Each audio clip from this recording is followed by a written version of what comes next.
All right, let's talk about how to review the reports. So once you're done the lesson and you kind of want to see what students were doing well on, what students weren't, or who was participating, who wasn't participating, you can do that and see all that in here. So I think it was last week we went over biomolecules in my biology class. So in order to review the report, you just want to find the lesson. Here's the lesson right here.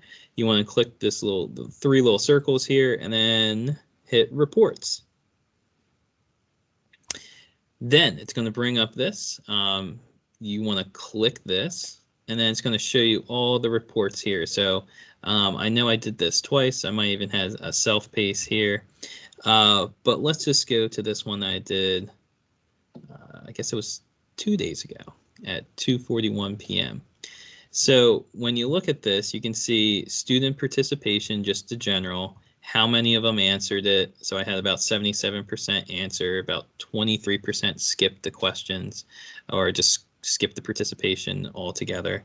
Not viewing the slides, I guess we could say. And then the quiz questions, how many of them got them right? How many of them got them wrong?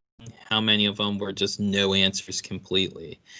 So you can see by looking at this, I got 56% of them got correct answer first try, 20% got the answers wrong, and then I had about 23% not participate or didn't answer the quiz question. There are 3 tabs at the top here. So this is just the summary tab, and I can see like features as in the quiz, participation. So participation is, are they actively on that particular tab and they have it up on their screen. That's what participation is. So hopefully that's all 100. If it's a low number, like right here, you can see only 10%, then obviously they weren't participating. And in the quiz features, well, how many of the questions did they answer? It's not necessarily how many of them they got right. It's did they answer all the questions? So that's the engagement feature. So you can see how engaged they are in the lesson. You can hit the quiz function right here. It's kind of hard to tell, but these are different here. Okay, so I'll hit the quiz here, and remember how I mentioned about naming the quizzes? Well, this is where it really comes into play. I actually misnamed one down here, but you can see I have my carbohydrates quiz, and you can see the questions, how many of them got them right. It looks like they really struggled on the first question, and then as they got a little bit better as they went along. But you can see 53% of them got it correct, 26% got it wrong, and then 21% did not answer. And if I want to look at specific questions, see what I can see each student. I can do that on here. Okay, so I can look at every single question and what they selected. Okay, you can see this one was a little bit better.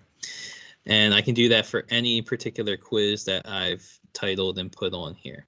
Okay, you can see how well they did, just some stats about it, which is really nice. So then you can kind of get an idea, oh, okay, they really struggled on this question or whatever. I need to go back. And it looks like they really struggled on what's an example of these macromolecules. So that's something that I'll have to go back and look at with them in class. Now, the collaboration board, I just asked them what view the board, and it'll pop up. And you can see all the different responses that I got. Some people like, or at least I wrote down pizza, some wrote salad, cheeseburger, seafood was a big one.